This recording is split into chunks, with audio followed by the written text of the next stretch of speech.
ಒಟ್ಟಾರೆನಿಗೆ ಏನು ಸಮಸ್ಯೆ ಏನಾಗಿತ್ತು ಅಂತ ಈಗ ದೊಡ್ಡ ಪ್ರಶ್ನೆ ಇರುವಂಥದ್ದು. ಗಂಡ ಹೆಂಡತಿ ಮಧ್ಯೆ ಇದ್ದ ಸಮಸ್ಯೆ ಏನು, ನಿಮ್ಮ ಹತ್ರ ಏನು ಹೇಳ್ಕೊಂಡಿದ್ರು ಅವರು? ಅದೇ ಅವಳು ಸಮಸ್ಯೆ ಅಂದರೆ ಅವಳಿಗೂ ಹೇಳ್ತಾ ಇರಲಿಲ್ಲ. ಏನಂದರೆ ಇವತ್ತು ಬರ್ತಾನೆ, ನಾಳೆ ಬರ್ತಾನೆ ಅಂತ ಮಲ್ಬೆರಿ ಶೇಡಲ್ಲಿ ಏನಾಗಲಿ ಆಯಿತು ನಾಳೆ ಮಾಡ್ಬೋದು, ರಿಸೆಪ್ಷನ್ ಆದಮೇಲೆ ನನ್ನ ಮಲಗ್ಬೋದು, ನನ್ನ ಹತ್ರ ನನ್ನ ಪ್ರೀತಿ ತೋರಿಸ್ಬೋದು ಅಂತ ನನ್ನ ಮಗು ದಿನ ಕಾಯ್ತಾ ಇತ್ತು. ಆದರೆ ಅವ್ರ ಹತ್ರ ಪ್ರೀತಿ ಸಿಗಲಿಲ್ಲ.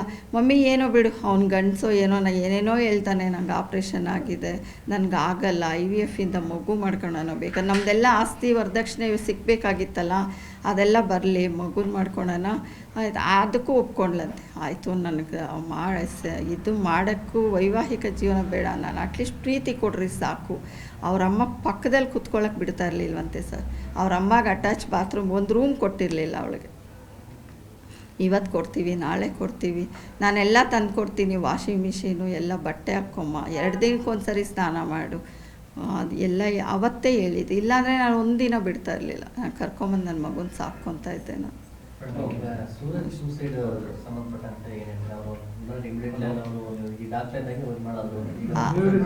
ಅದೇ ಸೂಸೈಡ್ ಅಂದರೆ ಸರ್, ಅವರು ತಪ್ಪು ಅವ್ರಿಗೆ ಅರಿವಾಗ್ಬಿಡ್ತು. ನಮ್ಮ ಮಗುಗೆ ಮೋಸ ಮಾಡಿಬಿಟ್ಟೆ ಅಂತ ಅವ್ರಿಗೆ ಗಿಲ್ಟ್ ಕಾಡ್ಬಿಟ್ಟಿದೆ. ಅವ್ರ ತಪ್ಪು ಅರಿವಾಯಿತು, ಅವನಿಗೇನು ಬದುಕೋಕ್ಕೆ ಚಾನ್ಸ್ ಇಲ್ಲ. ನನ್ನ ಮಗು ಅಷ್ಟು ಪ್ರೀತಿ ತೋರಿಸ್ತಾ ಇತ್ತು, ಅದಕ್ಕೆ ಹೋಗಿ ಮಾಡ್ಕೊಂಡಿದ್ದಾನೆ. ಅವ್ರು ಏನೇ ಅಪವಾದ ಹಾಕಿದ್ರು ಪ್ರಪಂಚನೆಲ್ಲ ಕೇಳಿ ಸರ್, ಎಲ್ಲ ಟೆಸ್ಟ್ ಮಾಡಿ ನನ್ನ ಮಗು ಕಪ್ಚುಕ್ಕಿಯಾಗಿ ಬದುಕಿಲ್ಲ. ಲಾಸ್ಟಲ್ಲಿ ಅವಳ ಆತ್ಮಕ್ಕೆ ಶಾಂತಿ ಸಿಗಬೇಕು. ಅವ್ರು ಏನು ಅಪವಾದ ಅವರು ಕೇಳ್ಬೋದಿತ್ತಲ್ಲ, ಪೊಲೀಸ್ ಅವ್ರ ಹತ್ರ ಬಂದು ಈ ಥರ ಹುಡುಗಿ ಇದ್ಲು, ಇವಾಗ ಯಾಕೆ ಸರ್ ಆ ಥರ ಅಪವಾದ ಹಾಕಬೇಕು, ಆ ಥರ ಹುಡುಗಿ ಇವಳು ಅಂತ ತೋರಿಸ್ಬೋದಿತ್ತಲ್ಲ. ಒಂದು ಹುಡುಗನ ಹತ್ರ ತಲೆ ಎತ್ತಿ ಮಾತಾಡ್ತಾ ಇರಲಿಲ್ಲ. ಕಾಲೇಜಲ್ಲಿ ವಿಚಾರಿಸಿ, ಎಲ್ಲ ವಿಚಾರಿಸಿ ಅವ್ರು ಏನು ಅಪವಾದ ಹಾಕಿದ್ರು ಅವ್ರು ಸುಮ್ಮನೆ ಇವಾಗ ರೀಸನ್ ಸಿಗಬೇಕಷ್ಟೆ.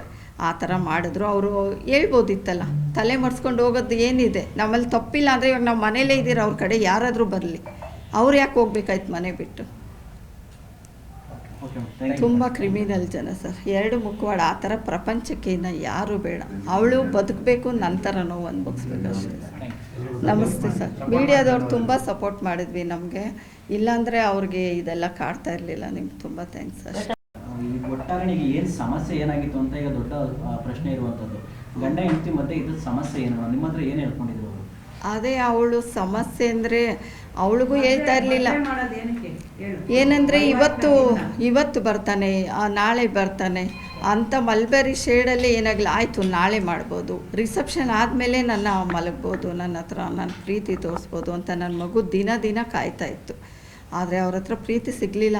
ಮಮ್ಮಿ ಏನೋ ಬಿಡು, ಅವ್ನ ಗಂಡಸೋ ಏನೋ ಏನೇನೋ ಹೇಳ್ತಾನೆ, ನಂಗೆ ಆಪ್ರೇಷನ್ ಆಗಿದೆ, ನನಗೆ ಆಗಲ್ಲ, IVF ಇಂದ ಮಗು ಮಾಡ್ಕೊಳ್ಳೋಣ, ಬೇಕಾದ್ರೆ ನಮ್ಮದೆಲ್ಲ ಆಸ್ತಿ ವರದಕ್ಷಿಣೆ ಸಿಗಬೇಕಾಗಿತ್ತಲ್ಲ, ಅದೆಲ್ಲ ಬರಲಿ, ಮಗುನ ಮಾಡ್ಕೊಳ್ಳೋಣ ಆಯ್ತು. ಅದಕ್ಕೂ ಒಪ್ಕೊಂಡ್ಲಂತೆ. ಆಯಿತು, ನನಗೆ ಇದು ಮಾಡೋಕ್ಕೂ ವೈವಾಹಿಕ ಜೀವನ ಬೇಡ, ನಾನು ಅಟ್ಲೀಸ್ಟ್ ಪ್ರೀತಿ ಕೊಡ್ರಿ ಸಾಕು. ಅವರಮ್ಮ ಪಕ್ಕದಲ್ಲಿ ಕೂತ್ಕೊಳ್ಳೋಕೆ ಬಿಡ್ತಾ ಇರಲಿಲ್ವಂತೆ ಸರ್.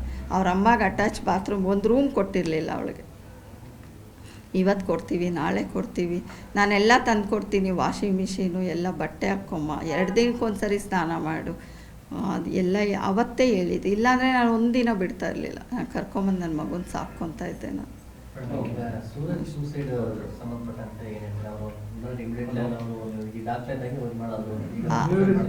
ಅದೇ ಸೂಸೈಡ್ ಅಂದರೆ ಸರ್, ಅವರು ತಪ್ಪು ಅವ್ರಿಗೆ ಅರಿವಾಗ್ಬಿಡ್ತು. ನಮ್ಮ ಮಗುಗೆ ಮೋಸ ಮಾಡಿಬಿಟ್ಟೆ ಅಂತ ಅವ್ರಿಗೆ ಗಿಲ್ಟ್ ಕಾಡ್ಬಿಟ್ಟಿದೆ.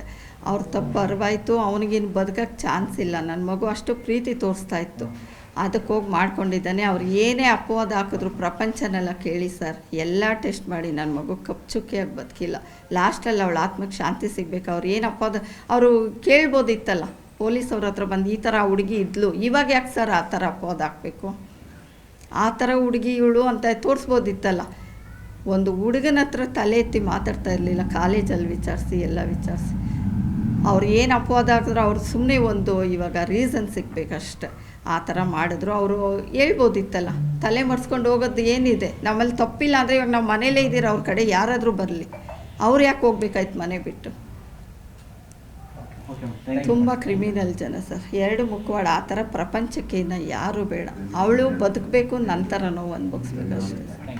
ನಮಸ್ತೆ ಸರ್. ಮೀಡಿಯಾದವ್ರು ತುಂಬ ಸಪೋರ್ಟ್ ಮಾಡಿದ್ವಿ ನಮಗೆ, ಇಲ್ಲಾಂದರೆ ಅವ್ರಿಗೆ ಇದೆಲ್ಲ ಕಾಡ್ತಾ ಇರಲಿಲ್ಲ. ನಿಮ್ಗೆ ತುಂಬ ಥ್ಯಾಂಕ್ಸ್ ಸರ್. ನಿರ್ಭೀತ, ನಿಷ್ಪಕ್ಷಪಾತ, ವಿಶ್ವಾಸಾರ್ಹ ಸುದ್ದಿಗಳಿಗೆ ಮತ್ತೊಂದು ಹೆಸರಾಗಿರೋ News18 ಕನ್ನಡ ಈಗ ಆಪ್ನಲ್ಲೂ ಲಭ್ಯ ಇದೆ.